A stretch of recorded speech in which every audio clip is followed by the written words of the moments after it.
Bima Pub, urahisi wa maisha. Linamhusu Regina Rajabu Chaula, miaka 62, aliyekuwa na makazi huko Bahari Beach, Kinondoni, Dar es Salaam na nchini Denmark, aliyedaiwa kuoa na Fred Rajabu Chaula na Bashiri Richard Chaula kisha mwili wake kutumbukizwa kwenye shimo la majitaka.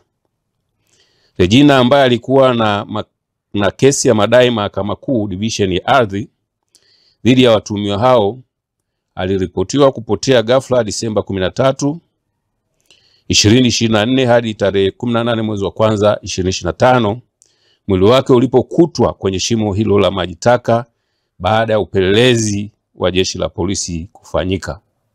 Watuhumiwa hao walikamatwa na kufikishwa mahakamani.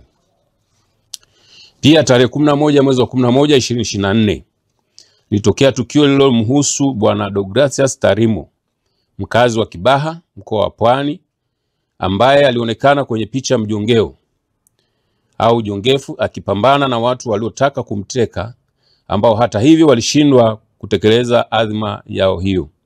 Taarifa zilizosambazwa kwenye mitandao ya kijamii kuhusiana na tukio hilo zilisema kuwa waliokuwa wanatekeleza uhalifu huo ni askari polisi.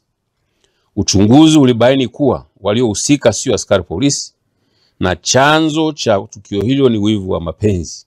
Watuhumiwa 6 walikamatwa na kufikishwa mahakamani. Aidha, tarehe 24 mwezi wa 8 2024 katika Moringe Juice ni dawa ya asili iliyoandaliwa vizuri kwa mizizi pamoja na majani kutoka katika ardhi iliyobarikiwa ya Tanzania. Dawa ya Moringe Juice ipo katika mfumo wa kimiminika ulioandaliwa na wataalamu wa kuandaa tiba asili kutoka Dr. Rose Changa Herbalist African Company. Kila aliyetumia dawa hii ameshuhudia kupona kwa muda mfupi, hasa kwenye kuongeza kinga za mwili. Watu wa HIV mpaka na mshangaa Mungu wengi. Kuna baba mmoja ana wake 5 walikuwa HIV positive. Aliponitumia majibu ya juzi, nikaona mstari tu moja na watoto. Walikuwa positive wakawa negative. Mstari huu mmoja. Kama kuna dada moja amenitumia message, mama nimepata negative, nikamwambia haya nenda kwa daktari wako aliyekuwa anakupa aende akathibitishe.